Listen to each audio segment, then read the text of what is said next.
आइए राजनीतिक मेहमानों से बात करते हैं। दोनों पक्ष हमारे साथ हैं, सत्ता पक्ष भी और विरोध पक्ष भी। सुरेंद्र राजपूत जी कांग्रेस की तरफ से, राजीव रंजन जी जेडीयू की तरफ से, जो कि बीजेपी के साथ हैं और इस पूरे मामले पर सरकार के साथ कंधे से कंधा मिलाकर खड़े हुए हैं। सुरेंद्र राजपूत जी, पहला बिल्कुल मुद्दों पे बात करूंगा, बहुत प्रिसाइज से हम चैट करना चाहेंगे। सबसे बड़ा विरोध आपका क्या है? आपको किस बात का खतरा है ये वन नेशन वन पोल हुआ तो? संघवाद पर खतरा है सुमित भाई। सबसे पहले तो ये है कि राज्य सरकार का जो चुनाव आयोग वो बनाता है मतदाता सूची, उसकी सीधी सीधी डोर जो है उसके बाद सेंट्रल इलेक्शन कमीशन बनाएगा। तो फेडरल स्ट्रक्चर पर खतरा, नंबर एक। नंबर दो, जो सरकार 4 स्टेट के इलेक्शन एक बार नहीं करा पा रही है, वो सरकार कह रही है कि आप जो है पूरे देश में एक साथ चुनाव कराएंगे। जो सरकार एक बार में चुनाव बिहार जैसे और उत्तर प्रदेश राज्य में नहीं करा पाती है, साथ साथ चरण में चुनाव कराती है, वो सरकार कहती है कि साहब हम ऐसा कराएंगे। सच बात यह है कि 19 और 20 लाख ईवीएम मशीनें हैं, 60 लाख मशीनों की आवश्यकता है। इसके बाद आप आ जाइए, एक एक बात नहीं है, इसके अनेक अनेक इसके तर्क हैं। लगातार हमसे कहा जाता है कि साहब एक इलेक्शन एक नेशन में आपको सुरेंद्र फायदा हो भाई, जाएगा। बीच में जी। टोक रहा हूं, लेकिन आप ही की बात से काउंटर पूछना चाह रहा हूं। आप कह रहे हैं कि जो सरकार एक साथ चुनाव नहीं करा पाती, आपने बिहार का, यूपी का 7 चरणों का एग्जाम्पल दिया, वही सरकार तो ये बिल लेकर आ रही है, वही सरकार कह रही है कि हम एक साथ करना चाहते हैं। तो यही तो यही आप तो ही की हम बात कह हो रहे गई हैं। ना। नहीं, यही तो हम कह रहे हैं ना सुमित भाई, कि ये जो वितंडावाद, जिसको जिसको आप ये कैसे थेथरई कहते हैं बिहार की भाषा में, इसको ये मूल रूप से थेथराई कर रहे हैं। ना तो इनके पास नंबर्स हैं, ना इनके पास कोई योजना है। फेडरल स्ट्रक्चर पर ये अटैक अलग से कर रहे हैं। और इसके बाद जब ये बात कहते हैं ना कि क्या नाम, आप चुनाव एक साथ हम कराना चाहते हैं, तो आप या तो इस तरीके से करिए कि भाई 6 महीने का आपके पास है। आप असेंबलीज को बढ़ाने की बात करना चाहते हैं, आप असेंबलीज का कार्यकाल कब बढ़ाने की बात कर, 2 साल का कराना, जो क्या नाम जिसको कह सकते हैं विधायिका में है ही नहीं, आप बढ़ाएंगे कैसे? हाँ, आप एक काम कर सकते हैं, राजीव रंजन जी चूंकि हैं यहाँ पर, इसलिए मैं वैसी बात, सही बात जिसको कह सकते हैं करूंगा। आप 6 6 महीने का हमारे पास एक कार्यकाल होता है कि विधानसभा को आप 6 महीने कम या 6 महीने ज्यादा कर सकते हैं।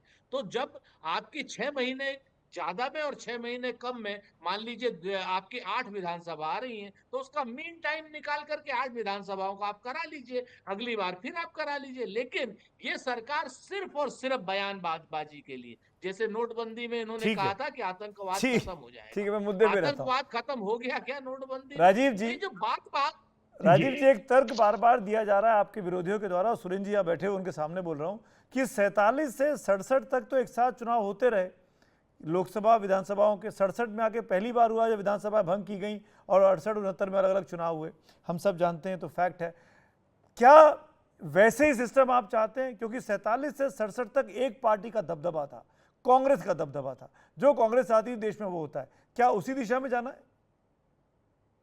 देखिए, इस बात को नकारा नहीं जा सकता है कि कांग्रेस के अतिरिक्त बाकी राजनीतिक दलों की कोई हैसियत नहीं थी।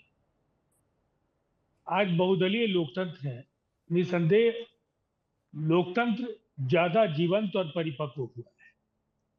लेकिन कुछ सवाल ऐसे हैं जो इस विचार यात्रा को लेकर मैं कह सकता हूं कि अगर इसकी बुनियाद कांग्रेस के कार्यकाल में 1983, आपने भी अपने शुरुआती संबोधन में काफी विस्तार के साथ जानकारी दी, इसकी पहली बार चर्चा हुई और इसे एक तार्किक परिणति पर आज पहुंचाने के लिए केंद्र सरकार ने इसे मंजूरी दी।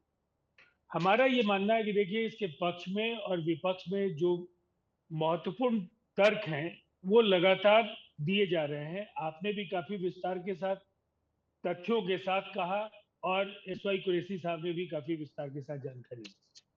लेकिन इस बात को कौन नकारे कि जो योजनाओं की जो निरंतरता है, योजनाओं के समय पर पूरा किए जाने का जो काम हम समय पर नहीं कर पाते हैं, उससे उन योजनाओं का लागत मूल्य बढ़ता है और उसका भी राजकोष पर, राजकीय कोष पर उसका असर होता है। दूसरी तरफ नीतियों की निरंतरता, सरकार बदलती है, उनकी प्राथमिकताएं बदलती हैं और अपने तरीके से वो नीतियों को इंट्रोड्यूस करते हैं। निरंतरता इसलिए आवश्यक है कि अगर 5 वर्ष का कार्यकाल उनको मिलता है तो उसके हिसाब से वो कार्यक्रम तय करेंगे और उनको उसे कह सकते हैं कि तार्किक परिणति पर पहुंचा पाएंगे। खर्च का सवाल है तो इस बात को कौन नकार सकता है। मैं देख रहा था 2018 के अनुमानित जो व्यय को लेकर जो आंकड़े हैं 2029 में वो 1.5 गुना से ज्यादा होंगे और हजारों करोड़ रुपए का राजीव जी खर्च की बात तो ऐसी है कि इस प्रावधान में इस कमेटी ने भी ये कहा है कि 5 साल का टेन्योर फिक्स है।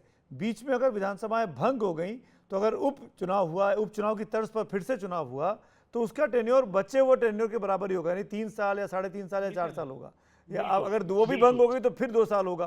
तो चुनाव तो हो ही रहा है, तो खर्चा तो हो ही गई होगा ना, खर्चा कहाँ रुक रहा है?